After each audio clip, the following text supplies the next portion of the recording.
pot shop owned by actor Woody Harrelson and TV host Bill Maher was hit by smash and grab thieves early Saturday morning.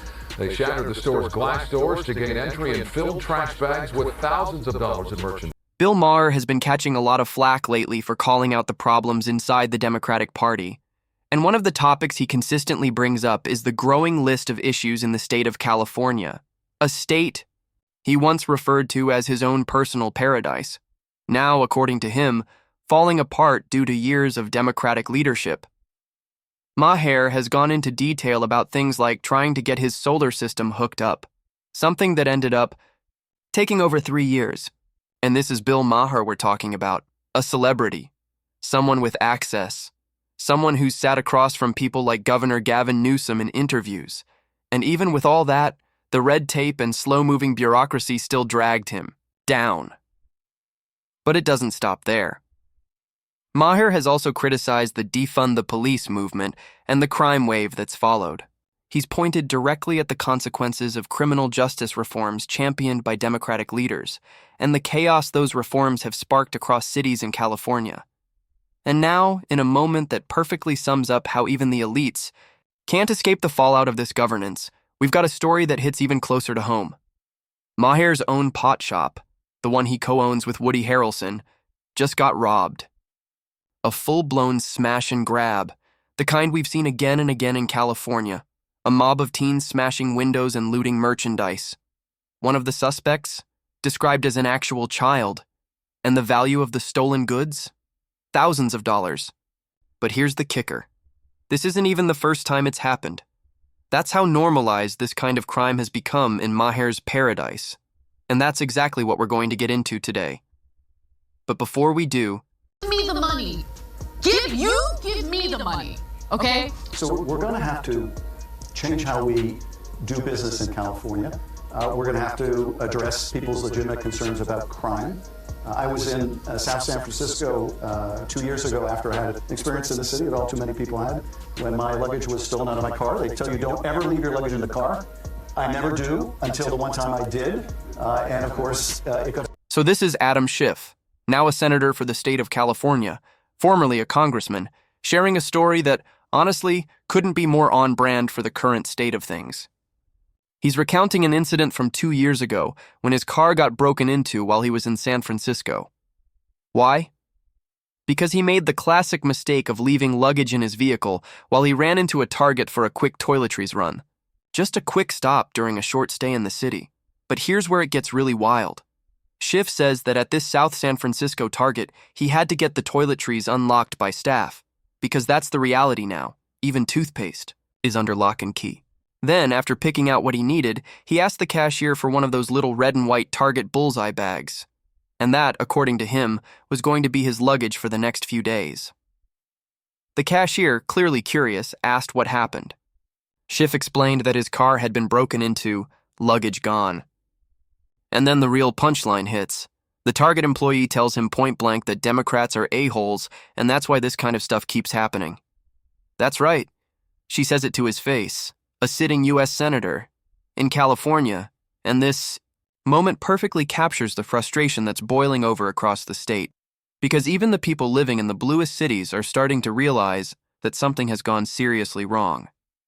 First of all, I had to get the clerk, which is hard to find, to unlock the shampoo or the whatever. So that's one thing. And then I get to the cashier. The cashier asked me if I want one of those Target bags with a little bullseye on it.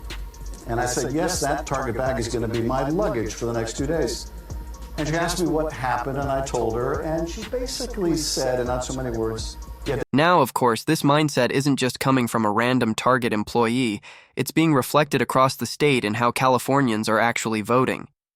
In the 2024 election, we saw a massive shift to the right? Yes, even for the so-called evil orange man. And not only that, voters actually passed Prop 36, which repealed Prop 47, a law that had been on the books for a decade. Prop 47 had essentially decriminalized a wide range of petty crimes, including petty theft, which created a system where people could steal, get arrested, get released, rinse, and repeat, all with no real consequences. And at this point, your average person walking down the street isn't confused about who's responsible. They blame the Democrats, and they're voting like it. Just look at the recall elections. Oakland's Mayor Shang Tao voted out. Pamela Price, the district attorney of Alameda County, which includes Oakland, also voted out. Chesa Boudin, the progressive DA of San Francisco, gone. And in a regular election, voters turned their backs on Mayor London Breed, too. The message is loud and clear. People have had enough. And you know it's getting serious when even Democratic senators are scrambling to appeal to someone as left-leaning as Bill Maher, desperately trying to show they're tough on crime because their own voters are waking up. But the irony?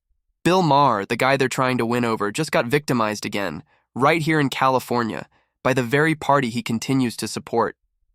The break-in happened over the weekend, and one of the suspects looks to be a child. Now, it's not the first time the business has been targeted by thieves, but the business owners tell me they plan to make it the last.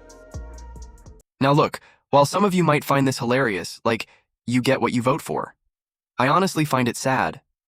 Because if you actually look at what voters are doing, they're making their voices clear. When they passed Prop 36, repealing Prop 47, that was them saying enough is enough. When they elected a new district attorney in LA County, a guy who, let's be real, ran for attorney general back in 2022 as a Republican before rebranding himself as an independent, that was another cry for change. Because deep down, the people want something different. But unfortunately, no matter how high profile the crime, no matter how many celebrities get hit, it doesn't seem to change anything. The Democrats have always had the power to fix these problems. They just choose not to. So now we're left in a system where, even when there is an arrest, they can't send people to prison because of a long list of policy failures. Instead, they go to county jail, which is already overcrowded. And as we saw in the case of the infamous snake burglar, even people convicted of 76 felony burglaries get released. Why? No space. So they're right back out on the streets. And guess what? In this most recent case, the only thing that ended the robbery was an armed security guard showing up. Not police. Not a system that works, just one guy with a gun, and even he couldn't stop it. What's wild is that this group of burglars was actually scared off by the presence of that armed guard. But the irony here? He didn't even use his weapon. And the reason ties back to a case we've covered before on this channel, the Banco Brown case out of San Francisco. That's where a trans individual attacked a Walgreens security guard, charged him, and got shot and killed. It was a textbook case of self-defense, but how did San Francisco respond? By pushing new limits on how armed security guards are allowed to engage. So now, even when they could stop a crime, they're basically told to stand down, and the result is chaos. And that brings us back to California, a state where a smash and grab in West Hollywood is just another weekend headline. The Woods, a trendy cannabis dispensary and lounge co-owned by celebrities like Bill Maher and Woody Harrelson, was hit early Saturday morning. 4:30 a.m., full team of hooded suspects, and the security footage looks like a scene out of a movie. They busted in, grabbed what they wanted, and bailed. $3,000 worth of product. Gone. Now I know people on the right have started turning against marijuana legalization. They complain about the smell in big cities, say it's ruining public spaces. But for me, I don't smoke, I don't like the smell, but I do support legalization. I think it should be legal. The issue isn't the product, it's how horribly California manages it. Somehow, the state managed to turn legal weed into an unprofitable nightmare. So much so that the illegal market is thriving again. Only, California could make weed legal and still lose money, and then there's the culture around it. You've got people saying things like, this is supposed to be a sanctuary, a peaceful escape. Look at my Buddha statue. Meanwhile, they're getting robbed like clockwork, because this is California. You can't even have nice things here. Michael Berman, one of the partners at the dispensary, says his celeb partners, Woody Harrelson, Bill Maher, John Menro, they've all been notified. And yes, they're all very upset. Here's how it went down. The thieves pulled into the lot, didn't even park in a space. They pulled right into the wheelchair access zone, which, just so you know, is not a parking spot. It's there so someone with a wheelchair can actually use the ramp. Just a little PSA. Anyway, they grabbed a screwdriver, broke through the front windows, and rolled out with everything they could get their hands on. It was a classic smash and grab. Now, you'd think a place like this would have a top-tier alarm system, but even if it did, let's be honest, police don't respond fast enough in these left-run areas. Businesses are getting destroyed, robbed, vandalized, and the cops just can't or won't keep up. The co-owner said it best. They're lucky the vandalism was minimal. Lucky, and that's the real issue. Businesses in this neighborhood are constantly under attack. And for the small shops, the ones that don't have celebrity owners, it's devastating. Crime drives poverty, not the other way around. These people aren't stealing because they're starving. They're stealing because the system has taught them they can. The law doesn't stop them. The consequences don't scare them. And the result? A neighborhood that's falling apart. Costs go up, customer traffic goes down, and more storefronts shut their doors. And remember, this is happening in COP, one of the most heavily regulated environments in the country. And still, criminals are winning. Add in competition from online retailers who don't have to deal with this madness, and these small businesses don't stand a chance. Again, California shows us what happens when crime goes unchecked. Entire communities are paying the price. Now hopefully this new LA County District Attorney sticks to his word and prosecutes these criminals to the fullest extent of the law. Unlike the last guy. But let's be real. After years of soft-on-crime, policies, endless political pandering, and reforms that protect the criminal instead of the victim, the damage is done. Livelihoods are lost. And for what? So politicians can virtue signal while regular people suffer? Oh, and one last thing. One of the 5 suspects looked like a literal child. According to witnesses and even the video footage, the kid couldn't have been older than 8. 8 years old, breaking into a weed shop with a screwdriver at 4:30 in the morning. If that doesn't tell you how deep the rot has gone, I don't know what will. And yeah, this part is absolutely shocking. A child involved in a break-in? The co-owner called it just that. Absolutely shocking that kids are even part of this mess. But here's the thing I want to make super clear for everyone watching. While that might sound totally crazy or rare in your neighborhood or among the people you know, this is sadly not unusual at all anymore. In fact, I'm seriously thinking about doing a full video on some crazy crime waves happening in Baltimore. Carjackings, group assaults, and get this, in those cases, they're reporting suspects as young as 8 years old. Yeah, 8. Why?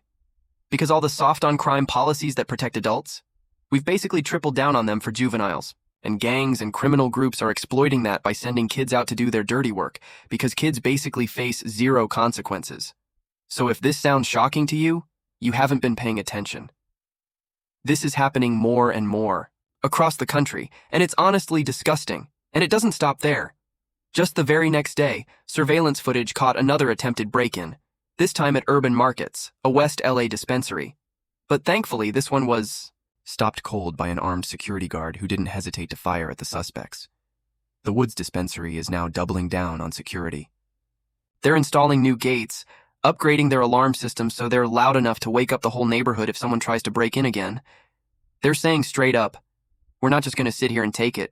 And speaking of that armed security guard stopping a robbery, that's another perfect example of how defensive use of firearms can actually prevent crime. Hopefully, with LA County's new district attorney, someone who seems serious about prosecuting, that guard won't get punished for protecting his workplace and community. That would be the right call. Honestly, maybe Bill Maher's team should spend less time worrying about getting high-def footage of these criminals and more time hiring armed security who are ready and willing to stop them before they even get inside. Because right now, that's looking like the most effective deterrent out there. But now, I want to hear what you think. Drop your thoughts in the comments. Bill Maher's already been outspoken about the Democrats' failures on crime. Do you think he's going to double down this Friday? Do you believe this new push, with Prop 36 repeal and a tougher LA County DA, will actually bring real change and consequences? I'm cautiously hopeful, but the statewide laws still put a lot of limits on what can be done. So again, your opinions matter. Let me know down below. And of course, if you like this video, show it by hitting that like button. Don't forget to subscribe for more content just like this.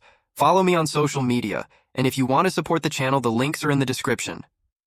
This has been me talking about Bill Maher getting robbed and what it says about California's crime problem. Until next time.